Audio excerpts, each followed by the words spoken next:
Hey everyone, welcome back to another episode of I Thrive at Life with Teresa and Rick Starr.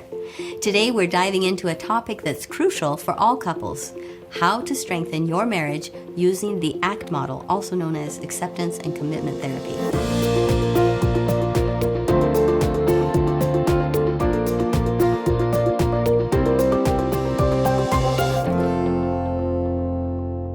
The ACT model is a powerful tool that can help couples navigate challenges, improve communication, and foster a deep connection. So today we'll be exploring the ACT Hexaflex, a framework that breaks down 6 core processes that can significantly enhance your relationship. Here are the 6 main components. Number 1, values. That's holding to what you value in life. Number 2 is your present moment awareness, which is being mindfully aware of what's happening both on the inside and the outside. The third one is self as context, which is seeing yourself as part of a bigger picture rather than as being the center of the universe. It's also about normalizing life's ups and downs as simply part of life, but not defining your life.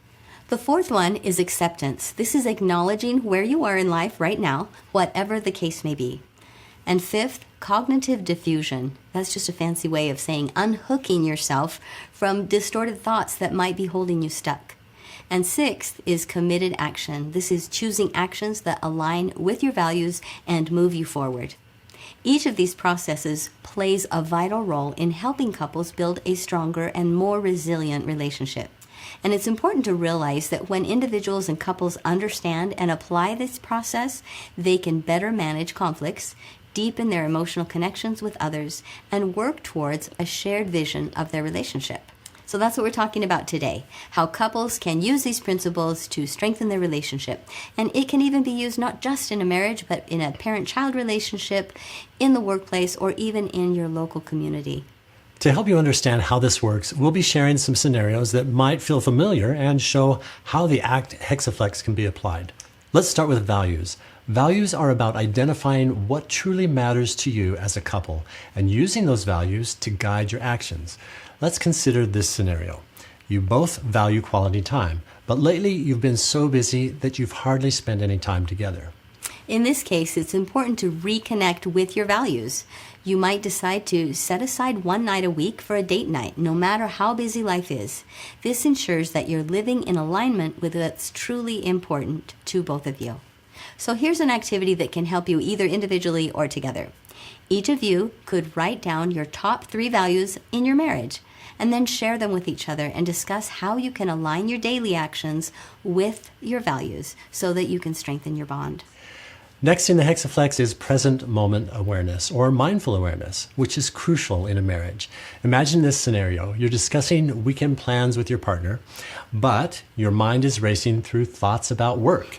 You're physically present, but mentally you're somewhere else. I bet that happens in every relationship, right? Oh, yeah.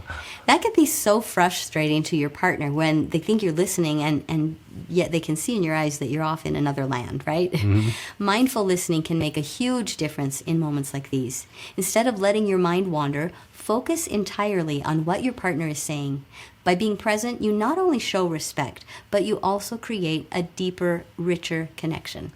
So here's an activity you can try. Set aside 10 minutes each day to practice mindfully listening to your partner. Yay. One person shares something on their mind, and then the other person listens without interrupting or planning a response, and then reflects back what their partner said. And it's interesting, you might think, how interesting that we're telling you to practice it, but practice is really essential. It sort of builds the habit within our brain so that we're not in the habit of letting our mind wander and they're talking and we're just thinking about something else. When we practice, it gets to be the habit and that kind of becomes the norm for our brain. So practice is essential. Yep. Then afterwards, you want to discuss how it felt to be fully present and how it felt to be fully heard. That always feels so good, right? Absolutely.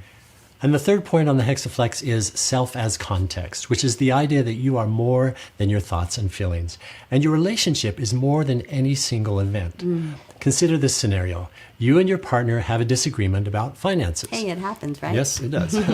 It's easy to get caught up in the argument and feel like your relationship is defined by this conflict. And sometimes people get dramatic, like, oh no, our marriage is ruined, we had an argument. We need to really put that aside and say, hey, arguments happen. Let's just treat it as just a normal event and then let ourselves move forward. But if you take a step back and view the disagreement as just one moment in your entire relationship, it loses some of its intensity. You can remember that your relationship is built on years of experiences, not just that one tiny little disagreement. So here's an activity. Together, create a relationship timeline, highlighting key moments, both good and challenging, that have shaped your marriage. Use this timeline to remind yourselves that your relationship is built on a series of experiences, not just individual events. And that way, if there's a rough moment, it's okay. It's just a little bump in the road. We're moving forward. We've got this whole timeline of positive experiences we can work through it. Or experiences that we've worked through. Fourth is acceptance. Picture this. Your partner forgets an important date like your anniversary. You feel hurt and disappointed. Rather than trying to suppress these feelings or react angrily, acceptance is about allowing yourself to feel the hurt without judgment.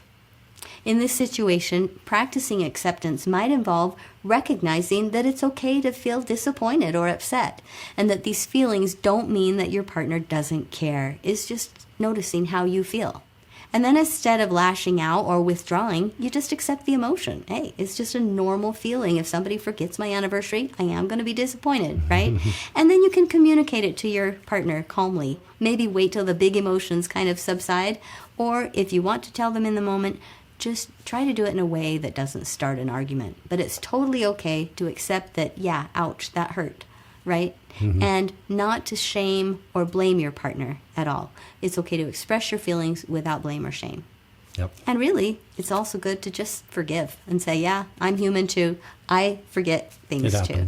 And so even letting it go, water off a duck's back, let that go, and that's going to be even better, if you can, right? Now here's an activity. When you feel a strong emotion in response to your partner, take 3 deep breaths and remind yourself that it's okay to feel this way. Then after calming any reactive emotions, share with your partner what you're feeling without placing blame or judgment. Now let's talk about cognitive diffusion, which is seeing your thoughts as just thoughts rather than letting them control your emotions and your behavior. Imagine this scenario. You're at the dinner table and your partner makes a comment about your cooking. Immediately you interpret it in a way that is negative, and you thought, they never appreciate what I do. And that thought starts to spiral, leading to feelings of resentment. In this scenario, cognitive diffusion can help. Instead of getting caught up in the thought or caught up in the judgment or defensiveness, you can just acknowledge it without letting it take over. You might say to yourself, okay, I'm having the thought that they never appreciate what I do. This creates some distance between you and the thought, and it also helps you have some distance between that reactive emotion. The tool of cognitive diffusion makes it possible for us to have power over our thoughts and emotions rather than letting them control us. So here's an activity. Spend 5 minutes each day this week writing down thoughts you notice about your partner or about your relationship. You might review in your mind a recent interaction or event, but choose something that's not too deep or too toxic for this exercise. We want to keep it light because we're just practicing. Then practice adding in, I'm having the thought that, ... You fill in the blank, right? For example, I'm having the thought that my partner doesn't appreciate me. Or you could even step back a little further and say, I notice that I'm having the thought that my partner doesn't appreciate me, or whatever the thought is that you're having, rather than just saying, my partner doesn't appreciate me. Ouch, that's so painful, right? So instead, I'm having the thought that my partner doesn't appreciate me, or I notice that I'm having the thought that my partner doesn't appreciate me. It just removes you and sort of diffuses you a little bit from that thought so that it's not all powerful and controlling of your emotions. Yeah, and you might even discuss with your partner how this practice affects your perspective. It helps to put distance between the thoughts and the interpretation or the emotion that it might create.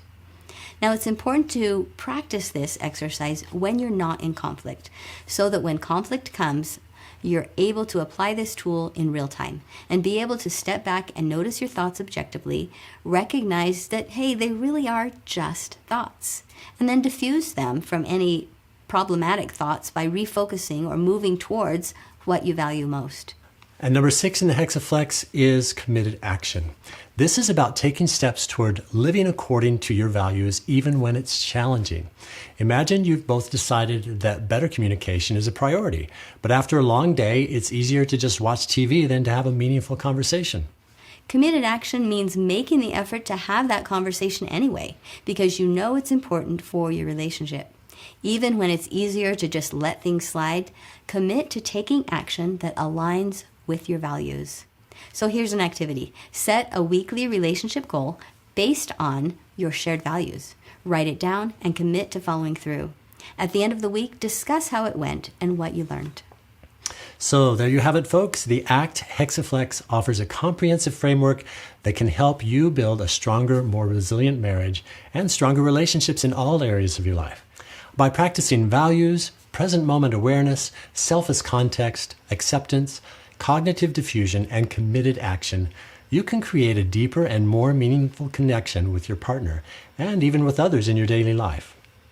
We encourage you to try out the activities we've shared today and reflect on the scenarios that we've discussed.